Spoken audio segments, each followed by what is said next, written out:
Hello and welcome to today's webinar from Emergency Services Times. I'm Catherine Levin and I'm the editor of Emergency Services Times. After a very successful Emergency Services show last month, we now return to look at key topics around the emergency services. And one that's always of interest at the show is PPE. So we brought this webinar to you today with our partner MSA Safety. Today we'll look at how PPE must adapt to the changing environment that affects all emergency service workers. This webinar is a chat, there's no presentations, no slides. It's a valuable conversation that leaves you inspired to find out more. We have a Q&A function on our webinar software. Please do use that to contribute questions and we'll come to them when we can. And you can be part of our conversation along the way. You'll also receive CPD accreditation for attending today's webinar. You'll receive confirmation from us in about a week's time, and if you're watching on catch up at the end of the month. Our plan today is to run for 50 minutes in total. So let's get started and invite our panel to join us on the screen.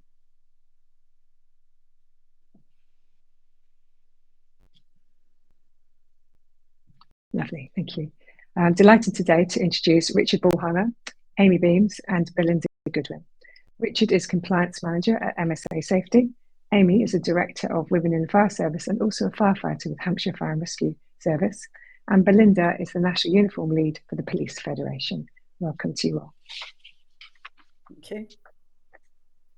So let's get started by talking about the show a little bit. I know that Amy and Richard, you were able to be with us this year. I wonder if you could talk to us a little bit about your impressions, having both been part of our PPE, our firefighter PPE stage, where we had a lot of people through on the 2 days talking about the procurement that's coming up next year for the National Fire Chiefs Council, but just broadly about the PPE space. How did it kind of feel to you, having been at the show for a couple of days? Amy, let's start with you. Good afternoon, everyone. The show was fantastic. I thought there was a real buzz around PPE, and it's a topic that is becoming more and more prevalent with a much wider scope around the conversation. So it was really lovely to actually be there, listen to some of the seminars that were going on, and then actually be able to speak and contribute to that overall conversation. But I thought it was a really good experience. Excellent. And Richard, how was it for you? Yeah, good afternoon, everyone. Probably similar lines to Amy's. It was very busy. It was excellent. It was nice to have the opportunity to contribute on the stage to talking about contamination and cleaning of firefighter PPE, and just all the seminars were really good. Excellent, good. Well, we thought it was so good that we're going to bring back PPE next year for the show. So look forward to that. And I'm sorry, Belinda, you weren't able to join us this year, but it was a great 2 days. Moving on to the topic at hand today. So we're going to talk about PPE in a changing world. Some of that is about climate, some of that's about, we talk about contaminants, we're going to talk about gender and inclusivity and innovation. So let's start with the sort of challenges right now that are facing frontline officers when dealing with extreme heat, extreme cold, flooding. So I'd like to come to you first, Amy, as a currently serving firefighter. In terms of the environment that you're working in, how is that for you at the moment? How are you finding things and how are you responding to increased flooding? And is the uniform, the PPE that you're using, is it fit for purpose for what you're trying to do today? I think within the fire sector, we have quite a variety, quite a selection of PPE. So it's about choosing the right kit for the right job. We have our operational structural fire kit, we have a rescue kit, and then we have the newest set we have available is wildland kit. So it's really just that adaptability about when to use it, where to use it, and things like the flooding. We have specialist teams and specialist roles, so they will have a completely different set of PPE, and those requirements will be completely different to a firefighter on an operational role. So it really is just about understanding the PPE that's available to services and understanding that actually choosing that correct PPE is really important, because that's how you're going to get the best from it and the best protection. And has that changed in recent years, having those different sets? How far back does that go? Well, our wildland kit has been, I would say, probably in the last 18 months or so, we've had the wildland kit come through. We have had rescue kit for quite a few years before that. And depending on the services, depending on what specialisms they do, there will always have been kit for things like water rescue. But actually that changes. It's kind of coming thick and fast, and there are developments all the time, and our kit is changing quite regularly in terms of keeping up with contaminants, keeping up with the environment. It's about actually how we do that and how many different sets of kits that we need to do that. Okay, that's great. So that's this kind of fire frontline perspective. Belinda, from a police frontline perspective, how is the PPE performing from your point of view? Yeah, it's nuanced. So we have got specialist units. Obviously, we've got public protection. They will wear different kits, mounted. You know, all sorts of specialist roles. But it's really an issue around our front line because of the carriage and the, you know, being able to have access to kit when needed. So they're, you know, for instance, if you're out on foot patrol and the heavens open, as we've all seen lately, it's really difficult to then get back, because you're meant mostly you're miles away from your base to get back to get that proper waterproof stuff that we are issued with at recruitment. But it's just not easy. It's still not easy for us to access. Yes, okay. And Richard, in terms of Amy's term, she talked about the right kit for the right role as a supplier of the uniform, PPE specifically to the fire service. What does it look like to you in terms of the evolution, in terms of what the need is, and you responded to that given what we're seeing with climate? Yeah, I mean, it's a tricky one because I go back quite a few years in sort of delivering into the fire service, and one of the comments has always been to have the right kit, we possibly need to carry a wardrobe or drag a wardrobe around with us. Yes. And that's led to specialist teams. So the urban search and rescue teams have been around, certainly with specialist PPE, for probably best part of 20 years now. But it's making sure that everybody's got the right kit for the right job. So, I mean, we have developed a multi-purpose rescue stroke wildland garment. And I think there's possibly a mindset change that needs to happen. The National Fire Chief Council have made it very clear that only about 7% of activities are done in structural fires. Yet everybody's issued with, or pretty much everybody's issued with 2 sets of full structural firefighting PPE as being the go-to PPE to have. Now, I would suggest that may well change in the future, that the go-to garments will be ideally a blend of rescue and wildland kit that everybody has. And like we don't have personal issue SCBA, maybe we don't have personal issue structural PPE. That is a huge leap in the way that fire services will operate. But I kind of get the feeling that is an aspirational direction of travel. Yes, and also there's obviously going to be a cost issue here. So in terms of having lots of different kit, but as you say, if it's not a personal issue, maybe that's the way of dealing with that challenge. Belinda, can I come back to you to talk about some research that we referenced when we were having our briefing calls? You said that Loughborough University was doing some work in this area to assist police forces with understanding the need to have police officers better equipped to deal with different climates. Just share a little bit about that. Believe it or not, I don't think we've ever worked with any sort of university or academics to find out, actually, are we wearing the right kit? And obviously the inclements, the way the weather's changing, is something that we need to look at. So fantastic, we had approach from Loughborough, fantastic doctors and academics there that want to do a bit of work, and then want to look at that future uniform, and certainly around the body armour, around the right weights, the right shapes, heat, etc. Is there more we can do in order to make it a more pleasant experience for our officers, who are sometimes in their body armour for up to 10, 12 hours a day? Not saying there should be, but sometimes that's what we find, certainly in the unrest that we saw happening around England and Wales this year, where we seem to be in that armour for a bit longer. So it's really good to be able to work with academics to see, have we got the right fabrics underneath our protective personal issue kit. Yes, and that research, I know it's right at the beginning.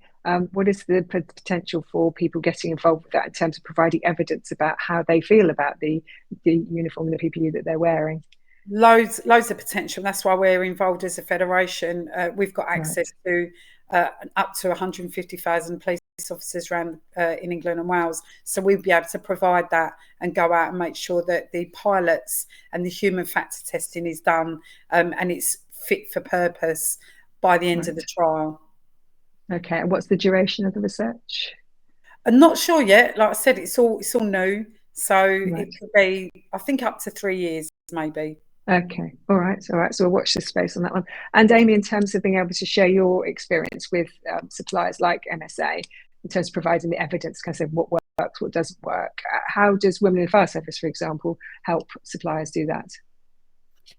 Well, we have a training and development event every year that suppliers generally come to be able to speak to the women. So some of the courses that we run or workshops available are operational ones. So we get women from around the UK fire and rescue services that come that bring their own PPE. So actually it's a chance for everybody to see that the variety of PPE that's available. I think sometimes we can be a little bit blinkered into believing that actually the only thing available is what's within our own service. So actually it's a really lovely platform to be able to start those sort of dynamic conversations of gloves or tunics or helmets, and actually realizing that there's much broader scope than just what your service might provide for you. So it's a really lovely platform to do that.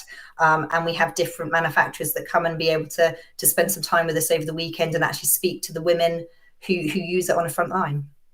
Yeah, excellent. So I've been to the train day this weekend. It's an excellent opportunity. So we have a question here about the importance of fit and asking, will it ever be practical to have structural fire kit on appliances that isn't personal issue without taking a backward step for fit? Amy, Richard, do you want to come back on that?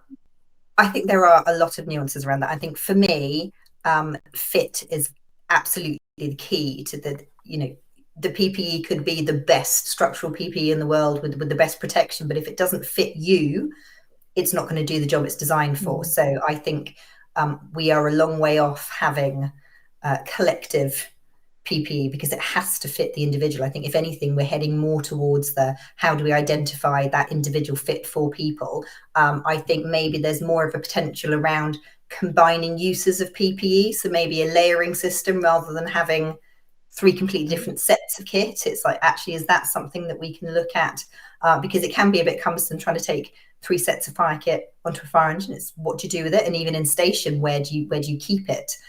So there are lots of different aspects to that question. But I think for me, it's 100% it's around fit of your PPE. Yeah. Yes. And another question here talks about somebody who joined the fire service in 1978. So that's a long time ago, didn't have personalised PPE, particularly so there's an issue with boots, fit was often compromised. So it sounds to me like personalised fit, all about the fit.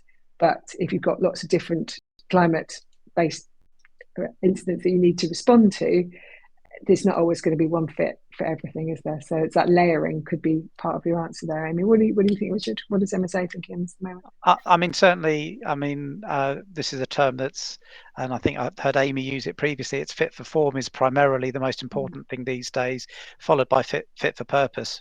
So we can't get away. Fit for form is critical, and it's got to be appropriate to the individual. Doesn't matter how they identify, it's got to be the correct fit, and whether that is achievable with generic issue or whether it has to be personal issue, that's part of what needs to be identified. The idea of layering, some services have tried it and have actually moved away from it. There is the issue of making sure that you identify that the individuals are wearing the correct amount of it. So it's probably easier for whole-time firefighters who are on station and there's more control over what they're wearing underneath.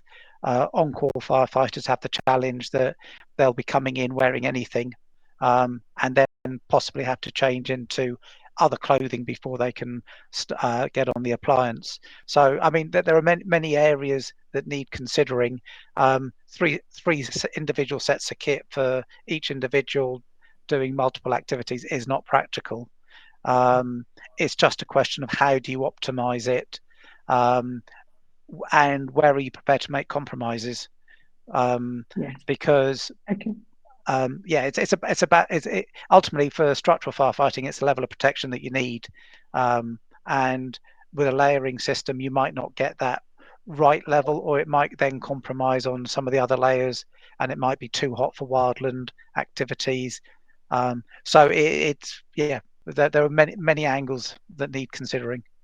Yes, and it brings us on nicely to think about contaminants and thinking about protecting the protector from the environment in which they're working in, going beyond the sort of big existential questions around climate change, is around actually working in these environments where there are contaminants. A lot of discussions about this at the show, and I wonder if we can sort of look to move to that now. So Richard, you were on the stage at the show talking about contaminants. So do you want to just tell us a little bit about your world, how you've come to this, and where are we today in terms of what is the problem we're trying to solve here in terms of contaminants and frontline workers? Yeah, so I mean, I've been involved sort of 22 years in terms of the organisations that I've worked for have always been involved with the cleaning of turnout gear, for want of a better description of it, and historically there's only been one standard globally in terms of care and maintenance, and that was the North American, the NFPA 1851 standard. I'm involved with both European and international standards committees as well, and in Europe there was no appetite to try and introduce a European standard for cleaning. So in the UK, back in probably about 2017, we published a UK standard, but in parallel, at an ISO level, I was involved. I was joint project leader on the development of a cleaning, inspection and repair standard, which is ISO 23616. That was published in 2022, and it's just been republished, further revision, which I led on, I think back end of August, beginning of September, it was published. So the focus is around making all elements of PPE. So 23616 covers top to toe and breathing apparatus, and it's about, firstly, individuals taking responsibility for inspection and routine cleaning, like brushing off dirt and etc. But then the more advanced cleaning that can be done by specialist organisations.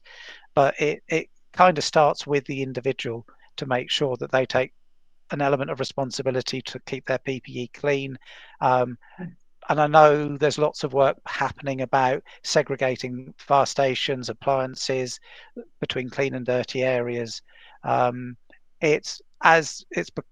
People are more and more aware of the risks of the contaminants, more activities happening, and 23616 was a drive to give some structure around guidance for everybody, both employers and employees. That's really useful background. Thank you, Richard. And it comes to the point about behaviour, individual behaviour, and perceiving knowing what to do. From a firefighting perspective, Amy, the behaviours in terms of how you treat kit. I've heard stories of throwing all the kit into the back of your car, taking it home, and all of that. That is that less and less now? Has the behaviour changed in terms of how PPE is treated when it comes to cleaning it? Yeah, I think absolutely. There has been an enormous amount of work over the last few years around the contaminants, questions raised around what should happen to our fire kit when we decontaminate, and in terms of having enough fire kit on the fire ground. So can you decontaminate, almost like a hot debrief, decontaminate, or do you do it back at the station? And I think it is about that mindset change and that educational piece, is that years and years ago, it used to be a badge of honor to come out of a fire with kind of like soot on you, as if you've worked really hard if you're covered in dirt. But actually the understanding that those residual risks are there and that they are really prevalent, and that actually the research now is coming out more and more around how dangerous that occupation is, and it isn't just the hazards we face on the job, it's what we're then taking back home. And certainly the education around on-call firefighters for finishing a job, going back to the fire station, then going home without changing or showering. So the FBU have had a really big decon campaign, and around shower within the hour, so making sure that we're actually decontaminating ourselves properly. So sort of initial decontamination at the scene, and then a full decontamination when you're back on station. And looking at, as Richard alluded to, the changes within structural changes within the fire stations now is actually how they're being built, how we're adapting old stations and we're building new facilities around this sort of red, amber, green flow so that decontamination can happen and contaminants will stay well away from clean areas and dirty areas. Everything's very well demarked now, but it is really about that individual and an individual responsibility to understand the hazards and to think about actually how you can protect yourself. So it's not just the fire kit, it's actually how actions that we take that can prevent some of these incidents occurring. Yes, it's interesting you talk about the buildings. I went to Horsham Fire Station in West Sussex, the Fire Station Training Centre, where they had taken the principles of creating this green, amber, red environment in the fire station, and also the practices around the training centre that they've got there, and how where they store the BA when it's dirty and how it's taken away. So you can see it happening. I mean, that's a brand new fire station, but that adaptation of what already exists is happening too. You can start to see it. Belinda, from a police point of view, obviously not the same environments that firefighters find themselves in, but when a police officer has issued all their kit, are they completely responsible for cleaning it and making sure it's kept fit for purpose, or is there a sort of central way in which things are dealt with? Because presumably the body armour doesn't go in the washing machine. So how does that work? Well, the body armour, you can take the plates out. So we're absolutely responsible for all of our uniform to wash our cover, etc. But just sticking on this point around hazards, etc. We've got specialist CBRN units that attend calls that we know there may be hazardous or noxious substances. But the recent incident in London a couple of weeks ago regarding acid, and we're seeing a lot more, certainly within the metropolitan areas, acid attacks or you being used as weapons, weaponizing acid and other noxious substances. It got me thinking, even talking from last week, our prep for this meeting about, well, actually, is the uniform, the response uniform able to deal with or guard against? So I think there's the onus on us to do a little bit more work on that, because we don't always know what we're walking into, or we don't know what we're walking into, and unless we're told that there's a risk that there is a substance, then that specialist unit would be called out. But I don't think that happened a few weeks ago, and our officers had to go and get some hospital attention. But it's absolutely up to us to look after our own kit. There's nowhere to take it within our police forces. Right. Okay. So with firefighters, so it's different in terms of some of them will be buying a service to have their PPE on station, and then it's bagged up, taken away. And Richard, I think MSA offers that service because you own Bristol uniforms now. Have you sort of looked at sort of greener decontamination processes? There's a question here about in terms of how green can you be in the cleaning side of it? What is the sort of practice at the moment? Yeah, I mean, I think if I can just quickly take a half step back, when we were talking about layering systems, I think we need to, when we think about layering systems, we need to also think about the contamination side of it as well. So if you've got a garment that's good for all activities, but you take layers off, you need to think about, well, what residual contaminants might be. If you've been to a structural fire, are there contaminants on your rescue or wildland layer? So we need to be mindful of that. But in terms of sort of greener cleaning and all the rest of it, as a business, we're always looking to find ways to minimize environmental impacts, looking at new technologies. I know we've looked at recycling water from rinse cycles, so sort of post-cleaning, rinsing, reusing that water in the pre-rinse on the next cycle.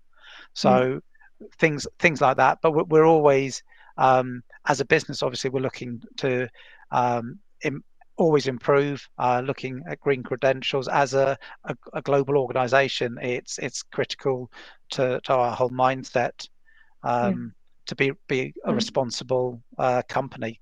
So we are looking at all technologies and ways that not only can we be more effective, more environmentally friendly, but improve the levels of decontamination and cleanliness. Yeah.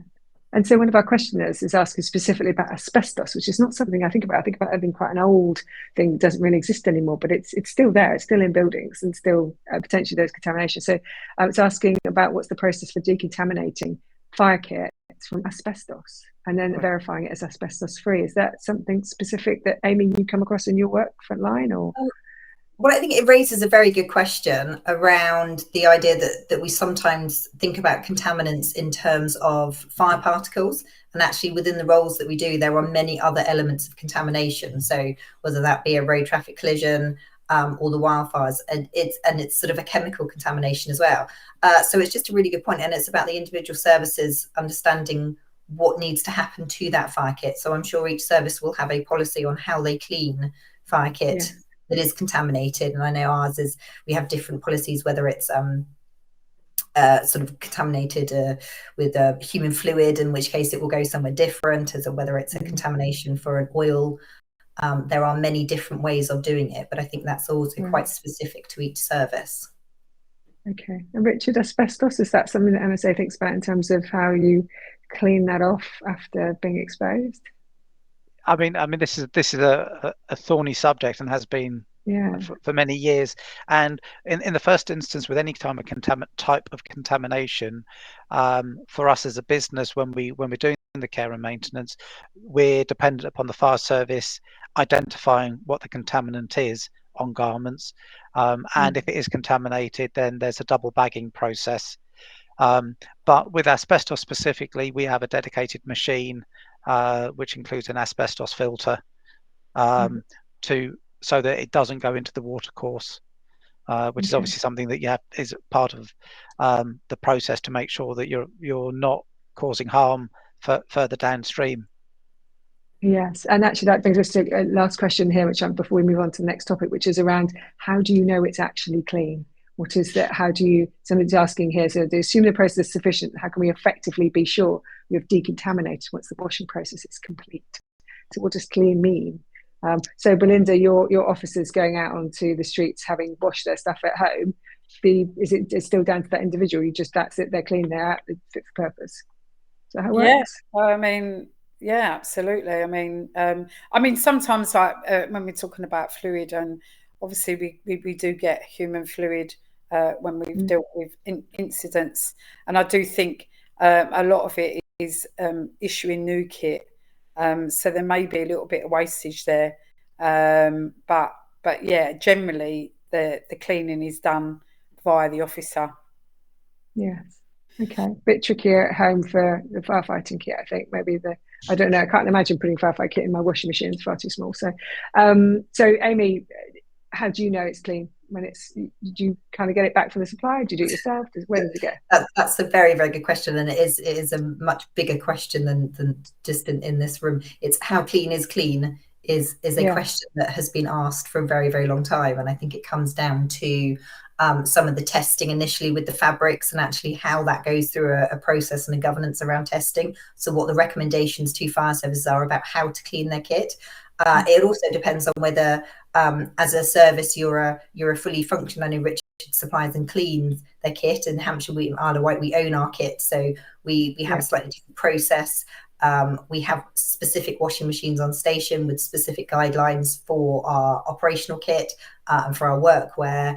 And then there are options to send it away. So it goes off to be tested and sort of a deep clean within a specific timescale. But actually, if it gets contaminated on scene, it can be sent off on an ad hoc basis to be cleaned professionally before it comes back. But how clean is it's a little bit like how long's a piece of string. It depends on parameters.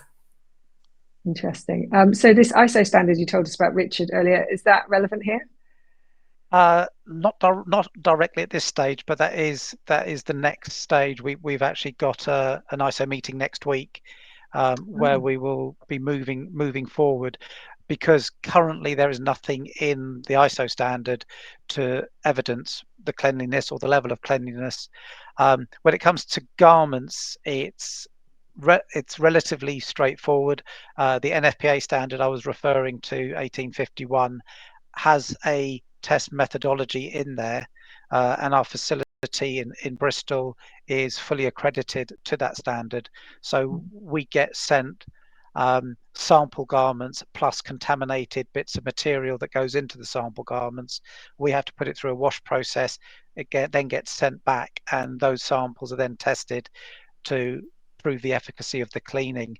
But it's something that Bristol have been doing certainly for the 6.5 years I've been here, and I've been involved with this type of testing probably since 2002 to 2003, not as scientifically as the NFPA standard, not necessarily as scientifically as Bristol are now doing, but certainly I was sending garments away where we were contaminating them. We were sending away garments, a test house was contaminating them, sending them back to us for cleaning, and then they were verifying that we were getting it clean. So it's, again, in my time in the industry, I've only ever worked at organisations where there has been evidenced cleaning. Now, is it clean enough? That's a totally different conversation. But I know I was at one seminar probably 10 years ago where someone was asked, how do you know you got your garment clean? And they said, well, I put it through a washing machine. And I'd for 10 years prior to that, I'd been intermittently sending garments away to prove more than just, yeah, it's been washed, therefore it must be clean. But with the whole knowledge around contamination as well, there's far more work needs to be done. And with the ISO standard, we need to be considering all the other elements of PPE as well. So it's fine to say your garments are clean, but if your helmet is still full of contaminants, or your face or your flash hood or anything else, then you're solving a bit of the problem, but you've still got a huge issue.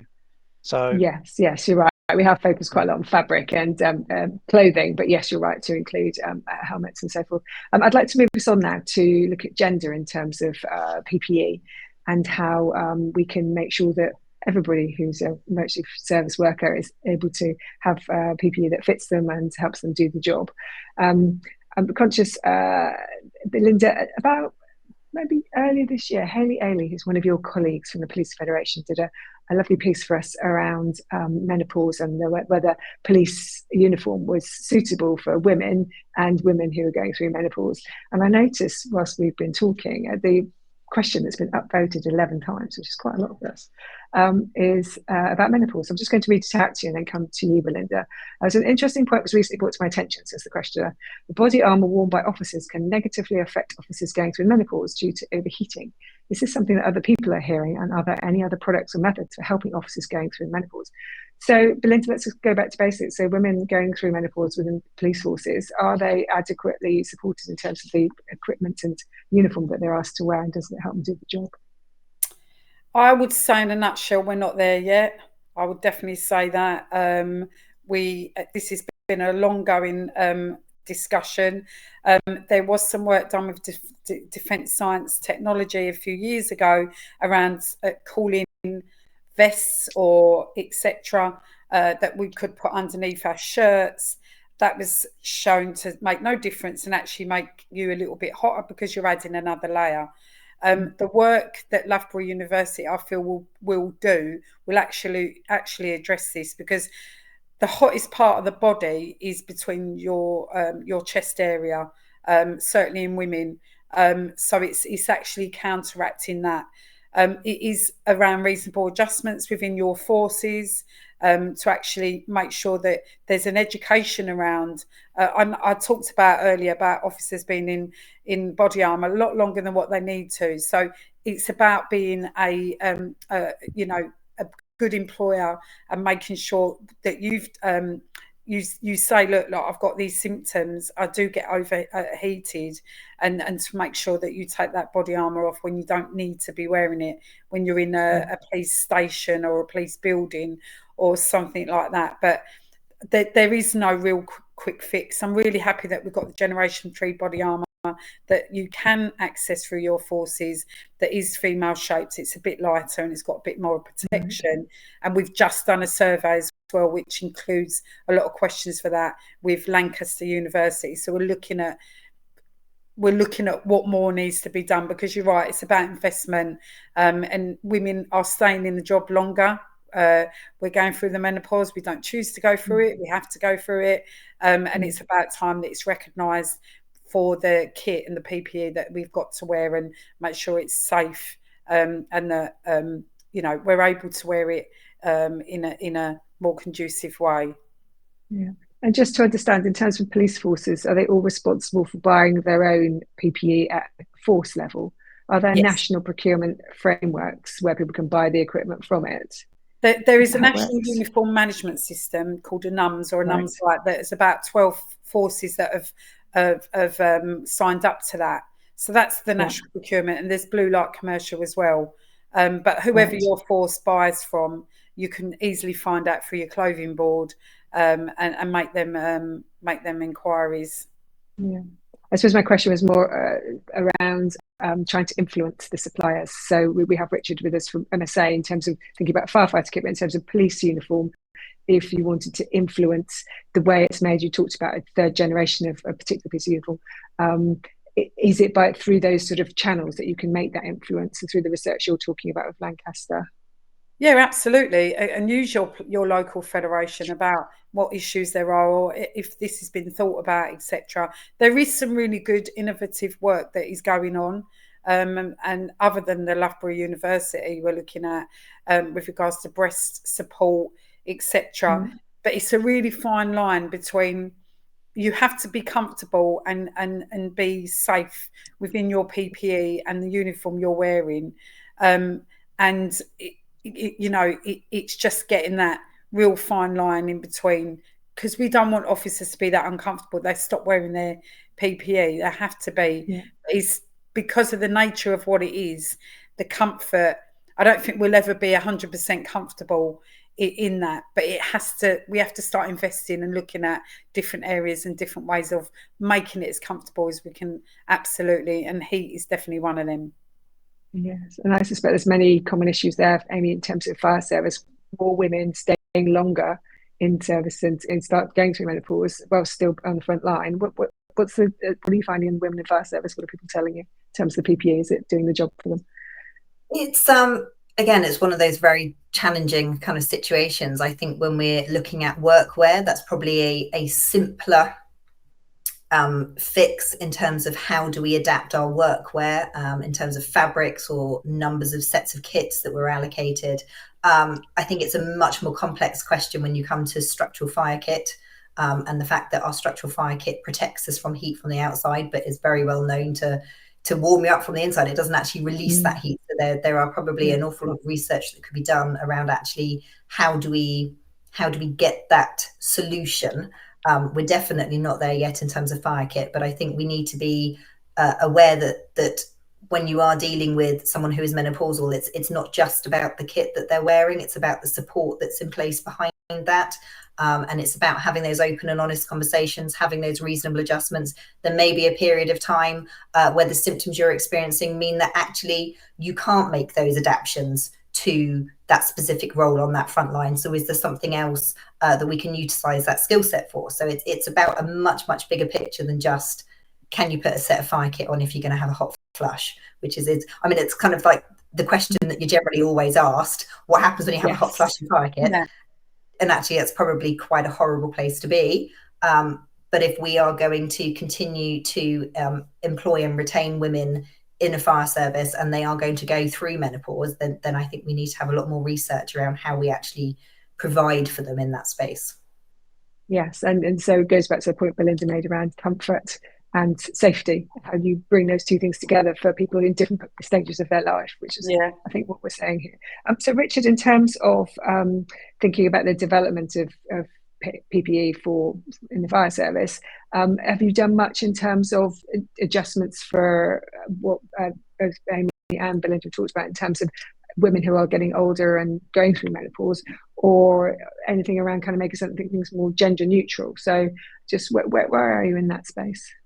Well, I mean, I think in terms of the sort of the structural kit, I think Amy hit the nail on the head. Really, it's there to protect you in a really extreme environment, and I think adaptations of the operations might be the most appropriate way to go, because we don't want to be compromising safety by maybe reducing thermal protection.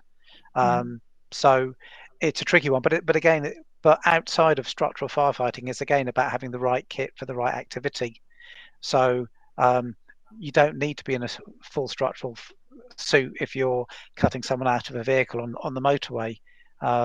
So it's having the right kit for the right task. And absolutely, in terms of, again, back to fit for form, it's very much something that we are working on. I think one of the challenges is really around language, because certainly when I started as the business I was working for, we certainly had male and female sizes.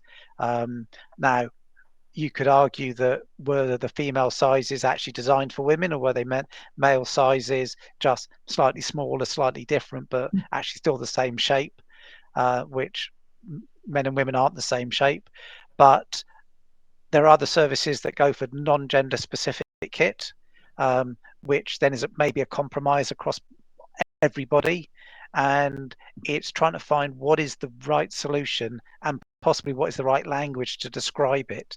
And fit for form has got to be the way where everybody gets the same level of protection, because historically, potentially women firefighters had different levels of protection to men in certain areas. So it's having that consistency across all body forms and recognizing that rather than making it gender specific. Okay, all right, thank you for that. So I think inclusive employers want to make sure that their staff are comfortable, warm, safe, able to do the job for the periods that we want them to be invested in them, so they stay with us and give the best they can. So I think there's lots of really useful points you've made there between you. I want to move us on to talk about innovation. We have about 7 minutes left. So this is going to be back to the question I posed to you when we were doing the briefing, which was around a wish list. So if I was to wave my magic PPE wand and ask you what should change, what would be on your wish list for innovation in the PPE space to help you all thrive in a changing world, what would be on it? So I'm going to go around. So I'll start with you, Belinda. What's on your PPE wish list? Just the best body armour, really, for all, that would be not too heavy, not too hot, fit for form, again, and the best uniform that's out there, the best material, ethically sourced, all of it. We're in it. We put our uniform on. When you put your uniform on, certainly as a police officer, it tells me who I am for that day, that shift, and it tells you who I am for that day, that shift. I wear it with pride. We all wear it with pride. We want to be, really proud of it. But it's probably one of the main gripes that we get from the membership is my uniform is, it's not great. So just if we could get the body armour really, really nailed down, and that heat side of it and the heavy side of it, I think we're onto a good start. Excellent. And in terms of that work you're doing with Loughborough, would you like more academic institutions to be interested in the problems that you've stated there? Absolutely, as long as they all come to the same sort of conclusion, because you get too many people involved, and one says one and someone else says something else, and you think you just want that one direction, that one, this is the best and this is what you should be striving for. So I think consistency is key. Yeah. Brilliant. Okay, thank you, Belinda. So Amy, what's on your PPE wish list? And again, I think it's coming back to fit for form. It's about finding fire kit or any kind of occupational workwear that actually fits the form of the person that is wearing it. And it's about potentially going back to the drawing board and actually how do we measure for that kit. And I know Richard picked up on it earlier that women aren't small men. You can't just shrink standard fire kit and expect it to fit. Anatomically we're different, structurally we're different. So actually understanding, I think my wish list would be for suppliers and manufacturers and even fire services to understand that there is actually a difference in body type and shape, and that we need different kit to fit that. And on the flip side of that, it's to actually allow people to understand what good fitting kit feels like, because I think a lot of people don't actually know what their fire kit should feel like. And we've come, you know, leaps and bounds from having leggings that will make do just because they're not dragging on the floor, but actually there is a particular fit, and I think a lot of people aren't aware of that. So my wish list would be for education around fit, and then individual kind of parameters around actually how do we fit it to form. Yeah, so I'm glad you didn't want us to all go back to yellow plastic trousers, so that's good. In terms of, there's just a question before I come to you, Richard. Forgive me if I just pause on Amy for a minute. There's a question here about a survey which was done 24 years ago, so a long time ago now, which was for CACFO, which is the precursor of the National Fire Chiefs Council some time ago. So it's nearly all it was some national survey about female firefighters. Nearly all employed at that time took part in an anthropometric work study, and a report was completed. Was anything ever done with that? Has anything progressed since then, please? Is that something that comes across your desk? Do you know about it, Richard? Yeah, no, absolutely. It was done by Dr. Okay. I'll come to Richard. By Dr. Mandy Sterling, and I think it was Loughborough University as well at the time. Okay. The study was done from, and I believe, and I wasn't working for Bristol at the time, but I believe Bristol were involved with that as well, and certainly used that to influence the female kit that Bristol were developing way back at that time. So, and it wasn't a small man. It wasn't just a small man. No, it was actually a woman. No, I mean, I can't comment specifically because, as I say, I wasn't here, and my colleagues that were have long since retired. But certainly, I know it was. I was assuming it was her doctoral thesis, and it's also been raised at an ISO meeting, I think in 2019. So that document was circulated amongst the ISO Committee for Firefighters PPE as well. Right. So it has had some life then, by the sounds of it. That's absolutely. Looking at it's not the it's not the latest, but it's certainly it seems to be the gold standard at this stage, for want of anything better. It does show that this conversation has been going on for a quarter of a century at least. So okay, so your wish list quickly, Richard. What's on your PPE wish list for us? Well, it's about correctly fitting. It's fit for form, and it's across all elements of PPE. It's not just coats and trousers; it's all elements. I've been at boot manufacturers, I've been at glove manufacturers who keep explaining to me that women's fingers are different to men's fingers, women's ankles and heels are different to men's. So we've got to find ways of inclusivity on that. But there needs to be a change of mindset as well. So we can achieve better fits. If you take boots as an example, historically UK have pull-on fire boots. That's a compromise. You've got to get your foot in, but you still need the right fit once it's in. So if you had some kind of lacing system, you can fit far more people in correctly fitting boots. So I think there's a huge mindset change. And I think the fire service is a fairly conservative organisation from what I've seen. They might talk like they want to make changes, but it's very difficult to actually implement those changes. Okay, interesting. All right then. So that's your wish lists. We always conclude our webinars by asking all our panelists to give one piece of advice for viewers that you'd like them to take away and have a conversation with back in their own organisation, having spent 50 minutes with us this afternoon. So Amy, what is your one piece of advice you'd like someone to go back with? Is it simply more fit for form? What would you like to do? How should they talk? Start having that conversation, go back to your services, have that conversation. Understand that there are many options out there. It may not be currently what your service provide, but there are plenty of different options out there, and don't be afraid to raise it. And I think for services, it's about creating that environment where people feel safe to raise those issues, where they're not going to get shut down and they're not going to be labelled as a troublemaker because your feet don't fit in the boots. It is crucially important that our PPE fits. And you shouldn't feel like you've been pushed away because it doesn't fit. It's about having the courage to go back and revisit that conversation. So yes, take courage, have the conversation. Speak up. Brilliant. Richard, what's your one piece of advice? What would you like people to do? I was going to do two, but Amy's taken the first one, so that's great. Oh, that's good because we're running out of time. Yeah, the other one is about the whole contaminants area and being mindful that all elements of PPE needs to be correctly serviced and cleaned. And do you want people to question the cleaning regime? Do you want them to go back and kind of go, well, actually, how is this cleaned? What is this? Well, it's being able to evidence. It's that evidence that you are getting it clean. And I'm not saying spotlessly clean, but there's evidence that you are proving the efficacy of the process. But as I say, we're looking to try and expand how we can prove it for all elements of PPE. It is more than just clothing.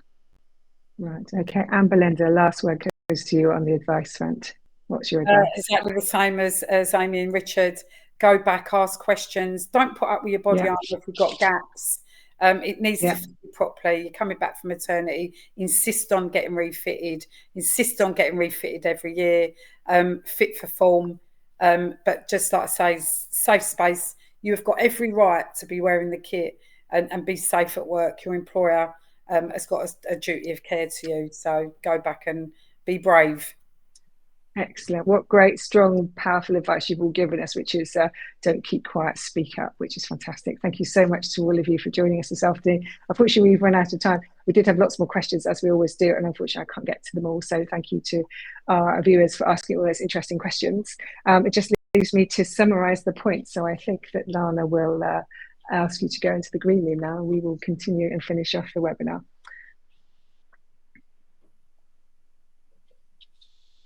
That just leaves me to thank you for joining us this afternoon. The webinar will be available on catch up as soon as I finish talking here this afternoon, and any notes will be there as well. I'm not sure we've really referenced it. Maybe we'll see if we can find that thing from 1999 from CACVA. You'll receive CPD accreditation by email, and if you're watching us on catch up, you'll get that at the end of the month. Our next webinar is on the 17th of October, where we'll be looking at fire prevention with our sponsor, ACO, and that's already proven very popular. So do join us if you want to go back in time on fire prevention with me as I work out how long it is I've been working with fire. So that could be a good one. And do visit our website on themotorservicestimes.com, sign up for our weekly and daily digest for more information about what's happening in the sector. And it just leaves me to say thank you very much for watching.